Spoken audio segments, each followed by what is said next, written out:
अल्लामा Iqbal open university course code 247 और इसका है क्वेश्चन नंबर 4। सोने की मालियत 8 लाख रुपए नकद रकम 4 लाख रुपए और चांदी 50 तोला रुपए 500 फ़ी तोले पर ज़कात मालूम करें। अब सोने की मालियत क्या है? अगर हम 80 लाख या 8 लाख लेते हैं, ठीक है। नकद रकम क्या है इनके पास? अब सोना भी है, ठीक है, जिसकी मालियत 80 लाख है। इसी तरह नकद रकम जो उनके पास रुपीस में है वो है 40 लाख, ठीक है।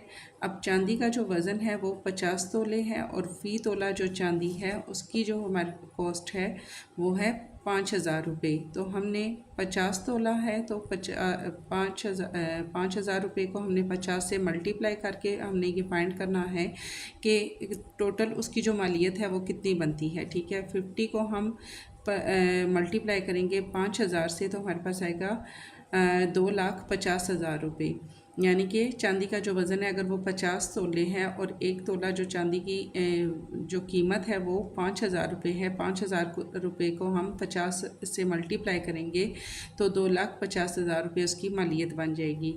अब सोने की यहाँ पर मालियत क्या है? 80 लाख रुपये और यहाँ पर चांदी की मालियत है 2,50,000 रुपये।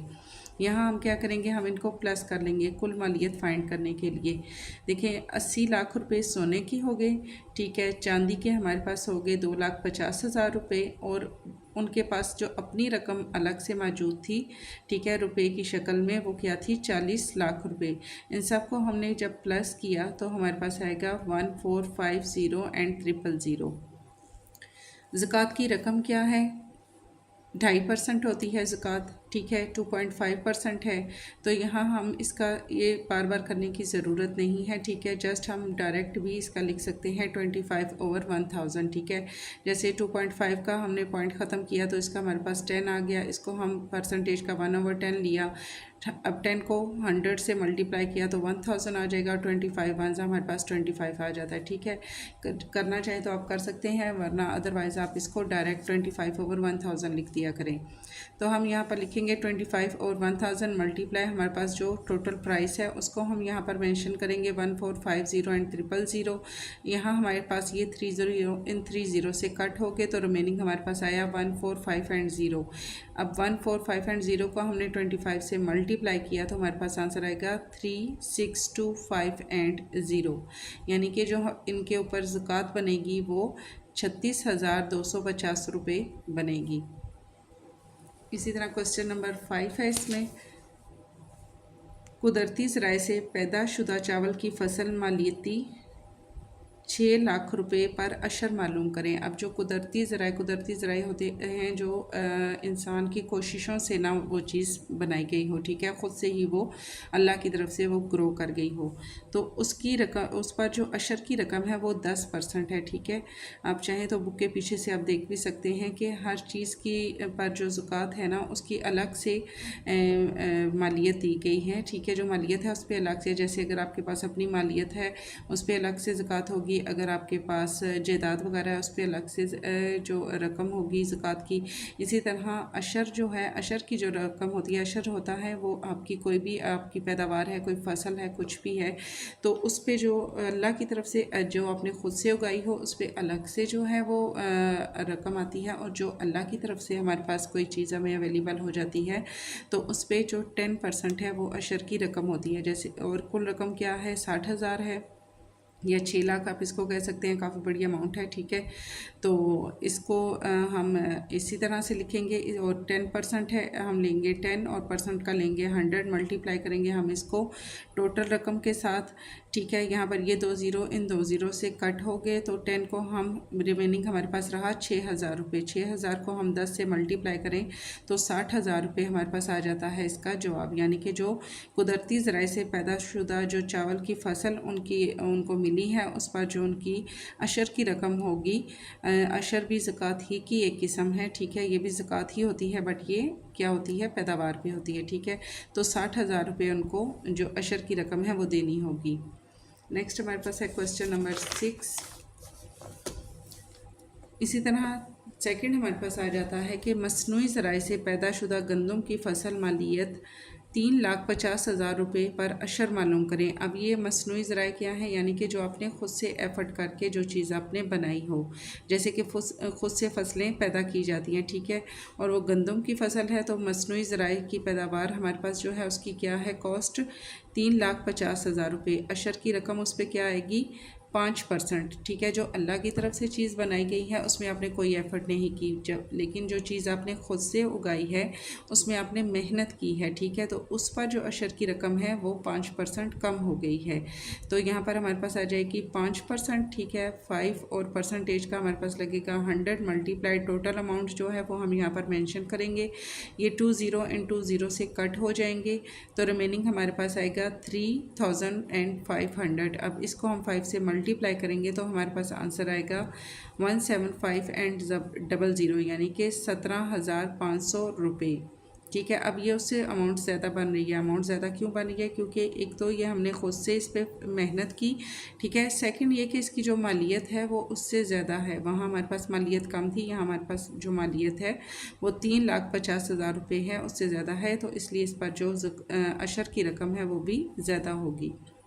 फिर क्वेश्चन नंबर 7 है हमारे पास। अगर एक शख्स ने 7,50,000 रुपये की मालियत की जायदाद छोड़ी हो तो इसकी एक बेवा है, ठीक है, उसकी जो बीवी है, 2 बेटों और 1 बेटी में हर एक की जायदाद की मालियत मालूम करें। यहाँ पर भी हमें जो ज़कात की रकम बताई जाती है वो उसमें बेवा का जो हिस्सा होता है 1/8 होता है और बेटों का जो हिस्सा होता है वो 2% होता है और जो बेटियों का होता है वो 1% होता है, ठीक है। तो इसी हिसाब से हमने इनकी जो जायदाद अगर तकसीम होती है उसकी वफ़ात पाने के बाद तो उसको जो जायदाद तकसीम की जाएगी वो उनके हिस्से के हिसाब से उनको मिलेगी। जायदाद की कुल मालियत क्या है 7,50,000 रुपये। बेवा का हिस्सा क्या है, इस्लाम में 1/8 हिस्सा है उसका। बेवा के हिस्से की मालियत हम फाइंड करेंगे तो हम जो टोटल अमाउंट है यहाँ पर लिखेंगे मल्टीप्लाई 1/8 लिखेंगे। इनकी हम आपस में कटिंग करते हैं तो रिमेनिंग हमारे पास आता है 9,375 एंड 0, ठीक है। अब जो बेवा का हिस्सा है वो हमारे पास यहाँ बनेगा 93,750 रुपये। इसी तरह अब हमने क्या करना है, बेटों का भी हिस्सा निकालना है और बेटी का भी हिस्सा निकालना है। बाकी हमारे पास जो मालियत है अब 7,50,000 रुपये में से अगर हम 93,750 रुपये हम इसमें से माइनस करते हैं तो रिमेनिंग हमारे पास जो अमाउंट आती है 6562 एंड 50। अब इसमें से रिमेनिंग जो हमारे पास अमाउंट है इसमें से हमने 2 बेटों का हिस्सा निकालना है, ठीक है। एक बेटे का हिस्सा क्या होता है 2% होता है, दूसरे का भी 2% हुआ और बेटी का क्या हुआ 1%। बेटे और बेटी के हिस्सों में हम निस्बत फाइंड करेंगे, निस्बत का हम इसमें साइन लगाएंगे, ठीक है। 2 बेटों का हमारे पास 2 और 2 आ जाएगा और बेटी का 1 आ जाएगा। इन तीनों को हम प्लस करेंगे तो इज इक्वल टू हमारे पास आ जाएगा 5, ठीक है। 2 और 2 4 और 1 हमने प्लस किया तो हमारे पास आ गया 5।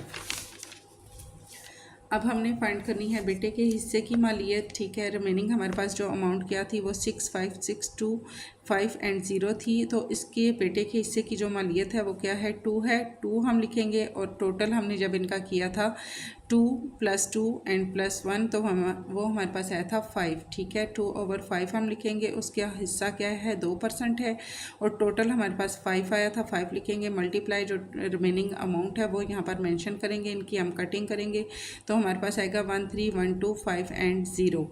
कटिंग होने के बाद ठीक है यहाँ पर 1 3 1 2 5 एंड 0 आ गया और रिमेनिंग यहाँ पर हमारे पास क्या है 2 है, उसका हिस्सा हमने फाइंड करना है। इसको हम मल्टीप्लाई करेंगे 2 से तो हमारे पास दोनों बेटों के हिस्से की मालियत जो है वो आएगी 2625 एंड 00। अब ये 2,26,500 रुपये जो है ये एक बेटे का हिस्सा है, ठीक है। ये दोनों बेटों का हिस्सा नहीं है, जबकि दूसरे को भी जो अगर एक बेटे को इतनी मिली है अमाउंट तो दूसरे को भी यही अमाउंट मिलेगी, ठीक है। यहाँ हम लिख देते हैं ये एक बेटे का हिस्सा और ये है दूसरे बेटे का हिस्सा। अब हमने इसमें क्या फाइंड करना है, हमने फाइंड करना है कि अब हमने बेटी का हिस्सा निकालना है। बेटी के हिस्से की मान लीजिए जो है वो हमारे पास क्या है 1 है, और टोटल हमारे पास क्या था 5, और मल्टीप्लाई यहाँ पर रिमेनिंग हमारा अमाउंट हमारे पास है 6, 5, 6, 2 एंड 5 एंड 0। इसकी हम इससे कटिंग करते हैं, सेम वही चीज़ हमारे पास आ जाएगी 1, 3, 1, 2, 5 एंड 0। पहले हमने इसको 2 से मल्टीप्लाई किया था तो हमारे पास डबल, यानी कि इसकी जो प्राइस है, कॉस्ट है, ये डबल होके एक बेटे को मिली थी। ठीक है, इसका चूँकि 1% हिस्सा है तो इसको जो अमाउंट मिलेगी वो 1, 3, 1, 2, 5 एंड 0 मिलेगी। इसी तरह अगर हम इसको ये फाइंड करें कि हमारे पास ये दोनों, अगर हम इनको दोनों को प्लस करते हैं तो प्लस करने के बाद जो अमाउंट हमारे पास आएगी वो इस तरह भी हम इसका निकाल सकते हैं, जैसे कि 2, 6, 2, 5 एंड 0, हम इसको प्लस करते हैं अगेन से 2, 6, 2, 5, 0 इज इक्वल टू हमारे पास जो टोटल अमाउंट बनती है वो 5, 2, 5 एंड 000। और टोटल हमारे पास अमाउंट क्या थी, टोटल अमाउंट हमारे पास थी माइनस, हम इसको करते हैं 6, 5, 6, 2, 5 एंड 0। जब हमने एक बेटे का हिस्सा निकाला फिर दूसरे बेटे का हिस्सा निकाला, अब हम टोटल अमाउंट में से हम इसको अगर माइनस करें तो इज इक्वल टू हमारे पास जो आंसर आता है वो 1, 3, 1, 2, 5 एंड 0 ही हमारे पास आता है। मीन्स के दोनों बेटों का हमने डबल हिस्सा निकालने के बाद जो अमाउंट हमारे पास रिमेनिंग रहेगी वो यही आएगी, और चूँकि इसका 1% हिस्सा है तो रिमेनिंग अमाउंट हमारी जो है वो बेटी को मिल जाएगी। और इस तरह जो हमारे पास पूरी मालियत थी जायदाद की 7,50,000 रुपये, वो पूरे के पूरे इन सब में डिवाइड हो जाएंगे।